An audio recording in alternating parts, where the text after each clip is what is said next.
Ah, thou hast returned, noble soul, how splendid a sight for mine humbled eyes. Once more doth the moon hang like a polished coin o'er yon heavens, and once more do we gather neath timbered beams, where the ale doth froth and secrets slither twixt whispered breaths. Welcome, welcome to this hearth of tales, this crumbling old tavern, where truth and fancy oft entwine like serpent and vine. Thy humble narrator, I, the fool, doffs his cap to thee. For what is a tale without a tender ear to cradle it? Tonight, perchance, we spin a yarn of eldritch dreams or wistful lovers, of valour, villainy, or the vicious whim of fate herself. Let us step, hand in hand, into shadowed memory, where monsters mewl and heroes mourn. Stay thee close, good friend, the tale begins anon. The Folly of Grimgut the Covetous.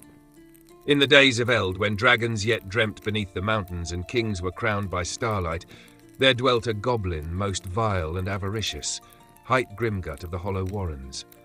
This wretched wight, with skin like withered moss and eyes aglint with ceaseless lust, was renowned far and wide for his insatiable hunger, not for flesh nor fire, but for gold, jewels, and all manner of gaudy finery. Grimgut dwelt in a burrow of obsidian stone, lined with filched treasures, gilded goblets, rubies like dragon's blood, and diadems long lost to time. Yet no hoard, however vast, could slake his thirst. Each morn he would skulk from his lair, muttering darkly, "More, aye more, 'tis never enow." With beguiling tongue and knavish wit he did swindle merchants, pilfer tombs, and even deceived a slumbering wyrm, stealing a pearl wrought of moonlight from its hoard. But lo, his rapacity waxed monstrous. The goblin grew gaunt though he fed well, his skin stretched thin o'er brittle bones, and his breath stank of brimstone and bitterness. One eventide, under a moon pale and full of portent, Grimgut did espy a strange glimmer upon the fen. There, half buried in mire, lay a ring wrought of Stygian iron, etched with runes no mortal tongue should ken. An eldritch voice did whisper in his ear, "Take it, O Grimgut, and all the world's wealth shall bend to thy grasp." Blinded by greed, he seized the cursed trinket, heedless of the ichor it did weep, and thence began his undoing. The ring, a relic of a forgotten king's doom, did feed upon his soul.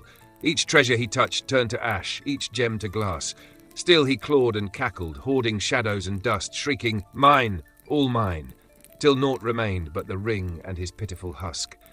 In the end, Grimgut perished alone, entombed by the very riches he could ne'er possess. His bones lie twisted beneath the hollow warrens still, grasping eternally at air, while the cursed ring lies beside him, waiting. Thus was the fate of Grimgut the Covetous, whose cupidity outweighed even death's embrace. Let this be a warning to all who seek treasure with unbridled yearning. The maw of greed is bottomless, and it shall devour thee whole.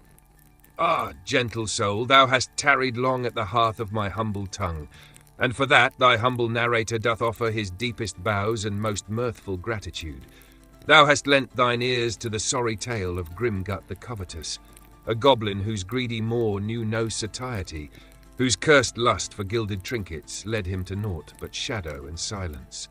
A woeful end for a wretched wight, aye, but such be the wages of folly and avarice.